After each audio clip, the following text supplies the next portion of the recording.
एउटा हामी company create गर्छौँ continue in educational mode create मैले एउटा एन्डबाट कम्पनीको नाम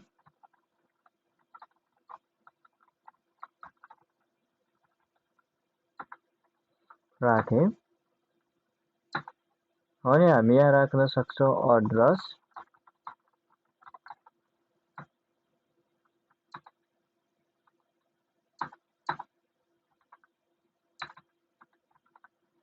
हार्वेस्ट राखेँ यो हाम्रो कम्पनीको छ। अब हामीले खास गरेर कम्पनीको लोगो चाहिँ हामीले कुनै भाउचर कसैलाई सामान बेच्यौँ हामीले सामान चाहिँ हामीले सेल्स गर्यौँ भने सेल्स गर्ने बेला त्यो भाउचर हामीले प्रिन्ट गरेर दिनुपर्ने हुन्छ। त्यो भाउचर हामीले प्रिन्ट गर्ने बेला माथि हाम्रो लोगो पनि आउने गरेर भाउचर हामी प्रिन्ट गर्छौँ। ओके कन्ट्रोल ए गरेँ। अब हामी भाउचर प्रिन्ट कसरी गरिन्छ पहिला त्यसको लागि हामीले कुनै सामान हामीसँग हुनु पर्यो र त्यो सामान हामी के गर्छौँ सेल्स गर्छौँ। सेल्स गर्ने बेला बिल जो बन्छ हाम्रो भाउचर त्यो भाउचर हामी प्रिन्ट गर्छौँ। त्यही भएर अब हामी यहाँनिर पहिला क्रेडिटबाट अनि क्रेडिट गरिसकेपछि मैले त्यो सामान कसैलाई सेल्स गर्यो भने हामी बिल प्रिन्ट गर्छौँ। सेल्स गर्नको लागि हामीसँग केही सामान हुनुपर्छ। अब हामीसँग सामान आउने तीनवटा कन्डिसन छन्। एउटा कन्डिसन भनेको हामीले कतैबाट सामान पर्चेज गर्यौँ या अर्को भनेको हामीले म्यानुफ्याक्चरिङ गर्यौँ या अर्को हामी ओपनिङ स्टकमा हुन सक्छ। अब त्यो मध्ये कुनै एउटा सामान हामी सेल्स गर्न सक्छौँ। अब तपाईँले पर्चेज गरेर सेल्स पनि गर्न सक्नुहुन्छ अथवा हामीसँग पहिलेदेखि नै हाम्रो गोदाममा छ सामान देखाउनु पर्यो भने ओपनिङ स्टकमा पनि राख्न सक्नुहुन्छ है। मैले अहिले छिटो तपाईँको ओपनिङ स्टकमा राखेर मैले त्यो भाउचर मात्र प्रिन्ट गर्न सिकाउँछु। सेल्स पर्चेज त आइहाल्छ नि। त्यही भएर मैले ओपनिङ स्टकमा राख्छु सामान अनि त्यसपछि त्यसलाई सेल्स गर्छु अनि भाउचर प्रिन्ट गर्छु है। ल अब यसको लागि हामीले क्रेडिटबाट युनिट बनाउनु पर्यो एउटा। जस्तो युनिटमा हामीले राखिदियो पिस अनि ब्याक आउने युनिट बनाइसकेपछि अब हामीले बनाउनु पर्यो ग्रुपहरू बनाउनुहोस् आइटमहरू बनाउनुहोस्। म सिधै आइटम बनाउँदैछु। अब हामीले ओपनिङ स्टक राख्नु भनेको ओपनिङमै यहाँनिर ओपनिङ ब्यालेन्समा राख्छौँ। मैले कुनै एउटा सामान बनाएँ जस्तो फर इक्जाम्पल यहाँनिरबाट मैले एउटा क्यालकुलेटर बनाएँ ल। अनि त्यसपछि यो चाहिँ अन्डर प्राइमेरीमै अब पिसमा राखेँ। त्यसपछि बिओएम पनि हामीले याद गर्नु परेन। हामी ओपनिङ ब्यालेन्स राख्छौँ। ओपनिङ ब्यालेन्स हाम्रो यताबाट हुन्छ। यहाँ ओपनिङ ब्यालेन्समा आएर हामी राख्छौँ। हामीसँग पहिलेदेखि यो सामान छ भनेर देखाउनु पर्यो क्यालकुलेटर भने हामीसँग पहिलेदेखि हाम्रो गोदाममा कति पिस छ त कति क्वान्टिटी छ हामी यहाँ देखाउँछौँ। जस्तो मसँग 250 क्वान्टिटी छ ओपनिङ ब्यालेन्स रेट कतिको दरले छ त्यो राख्न मिल्यो। अनि त्यसपछि हाम्रो यो आयो 450 को दरले मैले 250 पिस हाम्रो क्यालकुलेटर छ हाम्रो गोदाममा ओपनिङ ब्यालेन्समा देखाएँ। पहिलेदेखि हाम्रोमा यति छ भनेर देखाएँ। अनि त्यसपछि हामीले यसलाई कन्ट्रोल ए गर्ने। यो चिजलाई कन्ट्रोल ए गरे अब हाम्रो क्यालकुलेटर भन्ने सामान बनिसक्यो। अब यसपछि मैले ब्याक गरेर अब क्यालकुलेटर हामीले आइटम बनाएका छौँ युनिट पिस छ। अब हामीले यो सामान सेल्स गर्नुपर्ने हुन्छ। पर्चेज गर्नु जरुरी छैन किनभने हामीले ओपनिङमा देखाइसकेका छौँ। अब हामीसँग सामान छ स्टक समरीमा हेर्ने हो भने हामीसँग 250 देखाएको छ। अब हामीले मात्र सेल्स गर्नुपर्ने हुन्छ। सेल्सको लागि हामीले भाउचर क्रेडिटबाट लेजर क्रिएट गर्नु पर्यो। लेजरमा आएर अब हामीले एउटा हामी सेल्स भन्ने लेजर बनाउँछौँ। सेल्स एकाउन्टमा राखेर कन्ट्रोल ए यो हामीले एउटा सेल्स लेजर बनायौँ। त्यसपछि जसलाई बेच्ने हो त्यो यहाँ राख्न सक्नुहुन्छ। एबिसी जनरल स्टोरलाई म सेल्स गर्छु।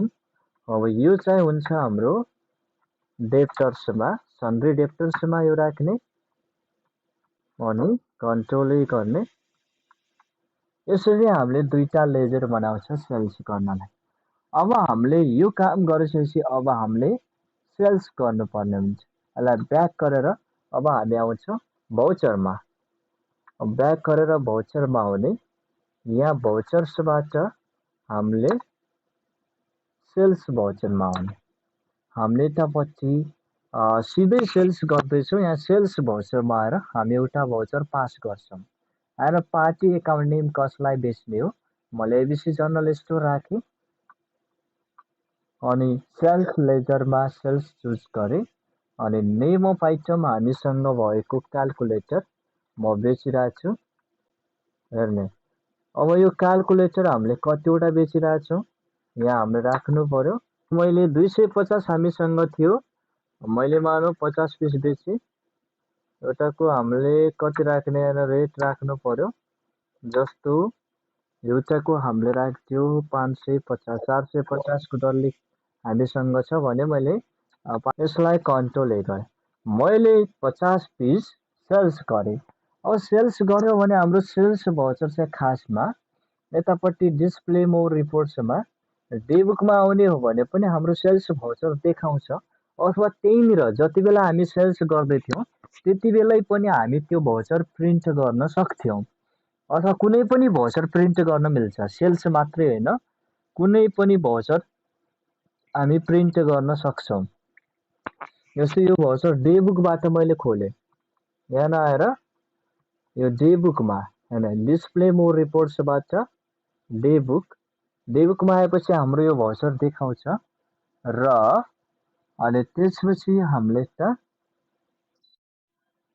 माथि दिएको छ एउटा प्रिन्ट भन्ने अप्सन छ, र प्रिन्ट भन्ने अप्सन छ। यो भाउचरलाई प्रिन्ट गर्न हामी प्रिन्ट अप्सनमा आउँछौँ। यहाँ कन्ट्रोल पी, प्रिन्टबाट करेन्टमा आएर अहिले प्रिभ्यू हेर्ने हो भने हाम्रो यस्तो हुँदैछ। यो भाउचर यस्तो तरिकाले भाउचर हाम्रो प्रिन्ट हुँदैछ। अहिले यहाँनिर हाम्रो यो देखाएको छ जसलाई देख्ने हो र हाम्रो कम्पनीको नाम हाम्रो आउँछ यतापट्टि। अब हामीले यो भाउचरलाई प्रिन्ट जति बेला गर्छौँ नि त्यति बेला हाम्रो यहाँ तरिकाले देखाउँदैछ। अब मैले यहाँबाट यो कम्पनीमा अब यो जुन भाउचर छ, भाउचर हामीले प्रिन्ट गर्दाखेरि यहाँ हाम्रो कम्पनीको नामसँगै लोगो आउनुपर्छ यो साइडमा। अहिले यहाँ तरिकाले देखाएको छ हाम्रो कम्पनीको नाम त्यहाँ मिस्टेकले लेखिएको छैन। हाम्रो त्यहाँ कम्पनी क्रिएसन गर्ने बेला नाम नै यस्तै लेखिएको छ। अब मैले यहाँ चाहिँ हाम्रो कम्पनीको लोगो आउने बनाउनु पर्यो प्रिन्ट हुँदाखेरि। अब लोगो चाहिँ सेल्स भाउचरमा मात्रै आउँछ, तर भाउचर प्रिन्ट चाहिँ सबै हुन्छ। भाउचरलाई स्केप गर्यो भने यस्तो आउँछ। अब यसको लागि हामीले यतापट्टि जुन प्रिन्ट छ, प्रिन्टमा क्लिक गर्ने हो भने यतापट्टि एउटा कन्फिगरेसन भन्ने अप्सन छ। यहाँबाट हामीले लोगो सेट गर्नुपर्ने हुन्छ। यहाँ प्रिन्टमा क्लिक गरेर कन्फिगरेसनमा क्लिक गर्ने। कन्फिगरेसनमा आइसकेपछि यहाँ एउटा अप्सन छ इन्क्लुड कम्पनी लोगो। यहाँबाट हाम्रो सो कम्पनी यहाँ देखाएको छ एउटा, यो अप्सनलाई एड गर्ने। Include company logo applicable print export or इमेलको लागि भनेको हो। यसमा आएर हामीले यो चिज याद गर्ने, हाम्रो कम्पनीको नाम यहाँ चुज गरेर इन्टर गर्ने। यो इन्टर गर्ने चाहिँ यहाँनिर हाम्रो कम्पनी हेर्ने, यहाँ लोगो राख्नुहोस् त भन्यो, तर यहाँ एउटा केही कन्डिसन दिएको छ। हाम्रो लोगो यहाँबाट यस्तो हुनुपर्छ भनेको छ। हामीले जुन लोगो बनाएको हुन्छ, लोगो भनेको एउटा फोटो हुन्छ, फोटो नै हो लोगो भनेको, एउटा राखेको हुन्छ। त्यो लोगो चाहिँ यहाँनिर जेपिजी अथवा बिटम्याप हुनुपर्छ, बिएमपी या जेपिजी फाइल फर्मेट हुनुपर्छ। अनि रिकमेन्डेड फाइल, त्यसको फाइलको साइज हेर्ने, यो साइज इम्पोर्टेन्ट छ, साइज हामीले मिलाउनु पर्ने हुन्छ। 96 पिक्सल इन विड्थ, चौडाइ हाम्रो 96 पिक्सल हुनु पर्यो। र 80 पिक्सल इन हाइट हाम्रो जुन 80 पिक्सल छ त्यो हाइट मतलब यसको उचाइ 80 पिक्सल हुनु पर्यो, 96 पिक्सल चाहिँ त्यसको चौडाइ हुनु पर्यो, यो भनेको छ। अब यो चिज हामीले हेर्ने, यो जेपीजी फर्मेट, जेपीजी भनेको फोटो हुनुपर्छ अनि त्यसको साइज यति हुनुपर्छ भने लोगोको साइज 96 पिक्सल चौडाइ र 80 पिक्सल हाइट हुनुपर्छ हो। अब यो साइजको हामीले पहिला एउटा लोगो बनाउने अथवा लोगो अथवा कुनै फाइल होला, हाम्रो फोटो होला, त्यो फोटोलाई हामीले यति साइजको बनाउने, त्यसपछि यता आएर चुज गर्ने। हेर्ने, अहिले चाहिँ मैले त्यो फाइल यहाँबाट मिनिमाइज गरेर हाम्रो लोगो, मानव कुनै पनि फोटो हुन सक्छ हाम्रो लोगो। अहिलेको लागि मसँग एउटा इमेज छ, ल मैले यसलाई यहाँ एउटा बनायो, एउटा फोटो यहाँ लिएर आउँछु। एउटा यो हामीसँग लोगो छ, यो लोगोलाई हेर्ने, जस्तो यो लोगो राख्नुपर्ने छ मैले कम्पनीको लोगोमा भनेपछि त्यहाँ कम्पनीमा अब यो फोटोमा राइट क्लिक गर्ने, यो फोटोमा राइट क्लिक गरेर यहाँबाट हामीले ओपन विथ, यसको साइज मिलाउनलाई, साइज हामीले 96/80 पिक्सल बनाउनु छ, त्यसको लागि यो फोटोमा राइट क्लिक गर्ने, जुन फोटो हामीले लोगोमा राख्नुपर्ने हो त्यो फोटोमा राइट क्लिक गरेर ओपन विथ गर्ने। ओपन विथबाट पेन्टमा, यदि फोटोसप आउँछ भने त्यहाँबाट पनि गर्न मिल्यो, फोटोसप आउँदैन भने ओपन विथ पेन्ट, एमएस पेन्टमा ओपन गर्ने। एमएस पेन्टमा ओपन गरेर अब यसको साइज हामी मिलाउँछौँ। एमएस पेन्टमा यसरी खुलेर आउँछ हाम्रो लोगो।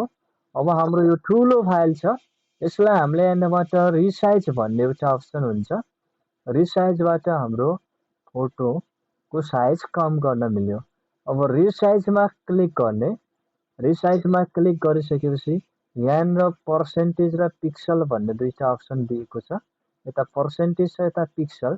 खासमा हामीले यो फोटोको साइज सानो बनाउनलाई पिक्सलमा क्लिक गर्ने, पिक्सलमा क्लिक गरेर अनि यो मेन्टेन एस्पेक्ट रेसियो भन्ने छ, यसको टिक चाहिँ हटाइदिनु होला, किनभने नत्र दुईटैमा एउटामा चेन्ज गर्ने अटोमेटिक अर्कोमा चेन्ज हुन्छ, यो हटाइदिने यसको टिक। अनि त्यसपछि यहाँ होरिजेन्टल, हाम्रो यहाँ टेलीमा भनेको छ होरिजेन्टलमा 96 पिक्सल राख्ने, चौडाइ कति राख्ने, विड्थ भने नै चौडाइ 96 पिक्सल, पिक्सलमा राखेपछि यहाँ होरिजेन्टलमा 96 राख्ने।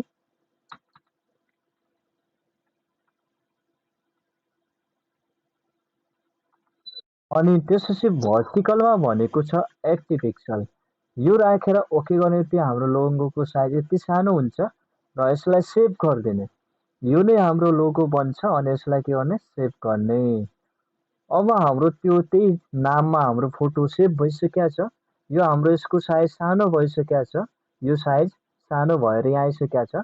अब मैले यसलाई, यसको नाम दिनुहोस् कुनै, पछि नत्र नाम चाहिँ हामीलाई थाहा नहोला, यहाँबाट रिनेम गरेर मैले यहाँबाट माई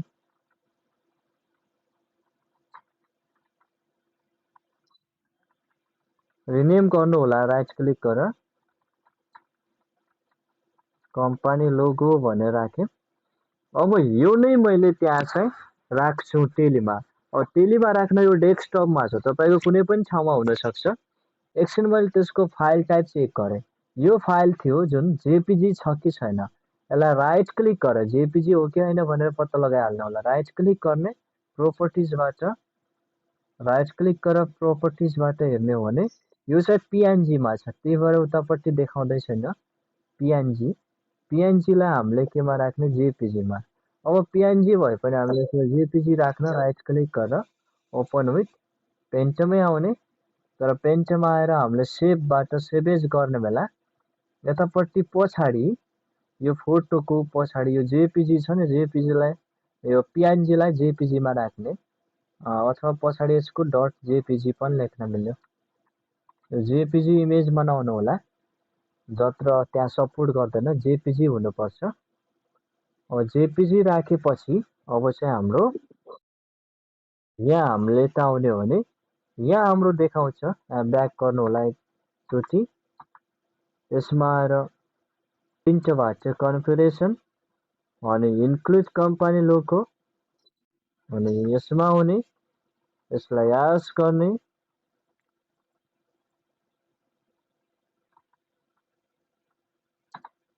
अब यहाँबाट हामीले चुज गर्ने सिलेक्ट फ्रम ड्राइभ डेस्कटपमा अब चाहिँ आउनुपर्छ। यहाँ आइसकेको छ हेर्ने हाम्रो यहाँ माई कम्पनी लोगो नामको जेपीजी फाइल छ। हो यो फाइल आइसकेपछि यहाँबाट क्लिक गर्ने हेर्ने भइसकेको छ। यसरी चुज गरेर कन्ट्रोल ए गरिदिनु भयो भने यो हाम्रो आइसकेको छ। यहाँ कन्ट्रोल ए गर्दै अब तपाईँले कुनै भाउचर प्रिन्ट गरेर हेर्नुहुन्छ ब्याक गर्ने ब्याक गरेर अब यसमा प्रिन्टमा आएर करेन्टबाट प्रिभ्यू प्रिभ्यू हेर्ने बित्तिकै यहाँ देखाउँछ हाम्रो माथि टपमा हाम्रो यहाँ कम्पनी लोगो देखाउँछ। फर्स्टमा कम्पनी लोगो देखाउँछ अनि भाउचर यसरी प्रिन्ट हुन्छ। ल यो तरिकाले काम गर्न सक्नुहुन्छ सर।